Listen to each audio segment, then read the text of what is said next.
PM Modi के नेतृत्व में 2014 के बाद से न्यू इंडिया सिर्फ एक नाम नहीं है, बल्कि पहचान बन गया है। 2014 के बाद से पीएम मोदी ने किस तरह से देश की तस्वीर बदल दी, आज इस वीडियो में ये हम आपको बताने वाले हैं कि क्या है द मोदी वे, कैसे बज रहा है विश्व में भारत का डंका, कैसे 2014 के बाद देश बना न्यू इंडिया।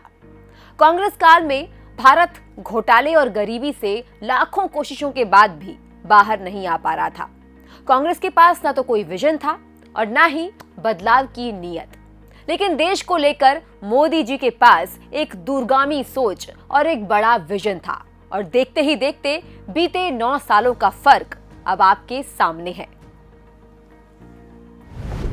खबरों पर नजर डालें तो आप देखेंगे कि कैसे 2013 में जो भारत इनकॉर्पोरेटेड बिजनेस कॉन्फिडेंस की रैंकिंग में सबसे नीचे था, आज वही भारत 2021 में अपने उच्चतम स्तर पर है।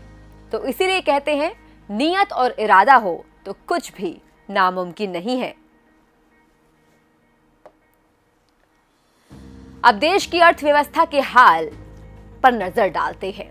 साफ दिखता है कैसे भारतीय अर्थव्यवस्था एक दशक तक धीमी ही रही, लेकिन दूसरी तरफ उसी भारतीय अर्थव्यवस्था की रफ्तार न केवल तेजी से बढ़ी, बल्कि आज सबसे अच्छा प्रदर्शन भी कर रही है। 2014 में जो भारत ग्लोबल इनोवेशन इंडेक्स में 10वें पायदान से भी नीचे गिर चुका था, वो 2022 में पीएम मोदी के कुशल नेतृत्व में न केवल 6 पोजीशन पर आया, बल्कि टॉप 40 कंट्रीज में भी शामिल हुआ। ये है द मोदी वे। आज हम डिफेंस इंपोर्टर्स नहीं, बल्कि डिफेंस एक्सपोर्टर्स के रूप में जाने जाते हैं। 2013 में जो भारत 70% रक्षा उपकरणों का आयात कर रहा था, 2023 में वही देश अन्य देशों को 13,000 करोड़ का निर्यात कर रहा है। एक दौर वो भी था जब भारत में लोग जलवायु परिवर्तन के बारे में जानते तक नहीं थे, लेकिन पीएम मोदी ने न केवल इसकी जरूरत को समझा, बल्कि इसके नकारात्मक प्रभावों को कम करने के लिए विशेष कदम उठाए गए। न्यू इंडिया 2022 में जलवायु परिवर्तन से निपटने वाले शीर्ष 5 देशों में भारत भी शामिल हुआ है। इंटरनेट की पहुंच, जिसके बारे में आप सब बखूबी जानते हैं, बखूबी समझते हैं, अगर इसमें पीएम मोदी की दूरगामी सोच को 100 में से 100 नंबर भी दिए जाएं, तो शायद कम ही होंगे।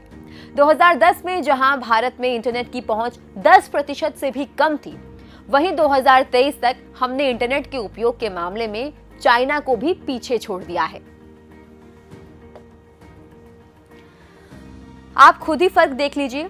2013 में जिस भारत की छवि ब्रिक देशों के बीच सबसे बदतर थी, 2022 में उसी भारत का प्रदर्शन किस प्रकार से शानदार रहा।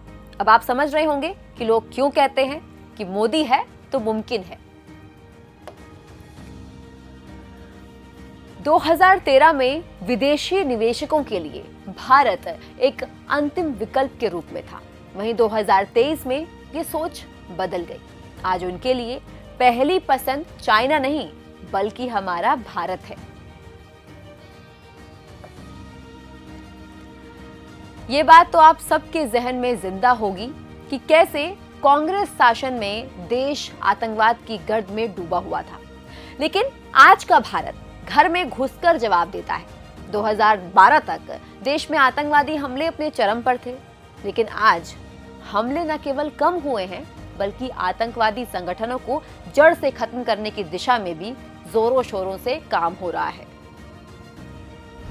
मोदी जी ने हमेशा महिला सशक्तिकरण को प्राथमिकता दी है। उसी का नतीजा है कि जो भारत 2013 तक महिला उद्यमिता के क्षेत्र में सबसे खराब प्रदर्शन करने वालों में से एक था, वहीं आज इंडियन बोर्ड्स में महिलाओं की संख्या 3 गुना बढ़ी है।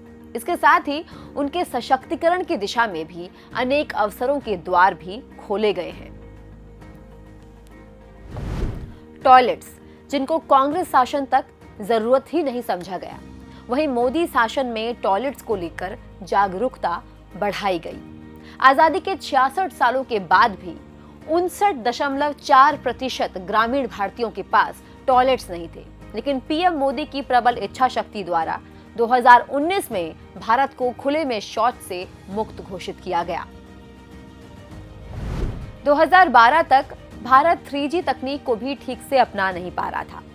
इस क्षेत्र में कांग्रेस के घोटालों को शायद ही कोई भूल पाया हो, लेकिन आज भारत ने न केवल 5G तकनीक को अपनाया है, बल्कि इसे अपनाने की दर यूके और यूएसए की तुलना में दोगुनी है। 2013 तक इंडिया का सर्विस सेक्टर अपनी सबसे खराब स्थिति में था, लेकिन पीएम मोदी के लिए कुछ भी नामुमकिन नहीं है। 2023 में इंडिया का सर्विस सेक्टर 12 साल में सबसे उच्चतम स्तर पर है। कहते हैं देश का हेल्थ सेक्टर मजबूत हो तो देश भी मजबूत होता है, लेकिन 2013 तक भारत का हेल्थ केयर अपने पड़ोसी राज्यों से भी गया गुजरा था। लेकिन 2023 के बाद से स्वास्थ्य सेवा में एक नए युग की शुरुआत हुई है। कांग्रेस शासन में वर्षों तक नॉर्थ ईस्ट उपेक्षित ही रहा है, लेकिन 2023 में नॉर्थ ईस्ट विकास के नए रास्तों से जुड़ता जा रहा है। हाल ही में नॉर्थ ईस्ट में भाजपा की जीत भी इस बात का प्रमाण देती है। ये तो हम सब जानते हैं कि सेना के वीरों को लेकर कांग्रेस का कैसा रवैया रहा है। कांग्रेस ने अपने शासनकाल से आज तक कभी वीरों का सम्मान नहीं किया, लेकिन न्यू इंडिया में देश के लिए जान न्यौछावर करने वाले वीरों का होता है आदर सहित सम्मान। 2013 में वैश्विक स्तर पर भारत में नौकरियों की स्थितियां थी सबसे खराब, लेकिन आज 54% कंपनियों को न केवल भारतीय टैलेंट पर भरोसा, बल्कि वैश्विक स्तर पर नौकरियों के मामले में भारत दूसरे नंबर पर है। 2012 तक जहां भारत में डायरेक्ट बेनिफिट ट्रांसफर को लेकर थे बहुत सारे लूप होल्स, लेकिन 2015 में पीएम मोदी के नेतृत्व में इन सभी लूप होल्स को खत्म करके डायरेक्ट बेनिफिट ट्रांसफर का लाभ जन जन तक पहुंचाया जा रहा है।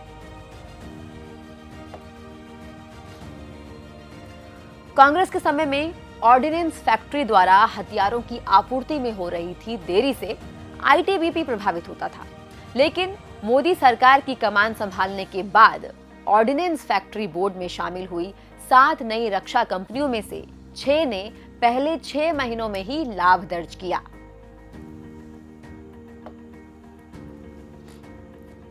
कांग्रेस शासन में वीआईपी कल्चर को कैसे बढ़ावा मिलता था, ये किसी से नहीं छुपाए, लेकिन मोदी जी के आने के बाद वीआईपी कल्चर को जड़ से खत्म किया गया और आम जन के सम्मान में कार्य किए जा रहे हैं।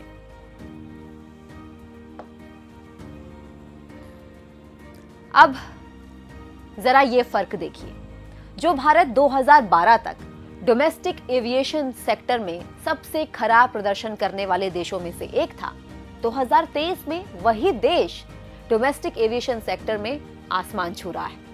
मोदी जी कहते हैं इच्छा शक्ति हो तो कुछ भी असंभव नहीं है। देश के सुरक्षा बलों को मजबूत करना एक देश की ताकत के लिए बहुत ही अहम बात होती है, लेकिन कांग्रेस के पास तो इसके लिए पैसे ही नहीं थे।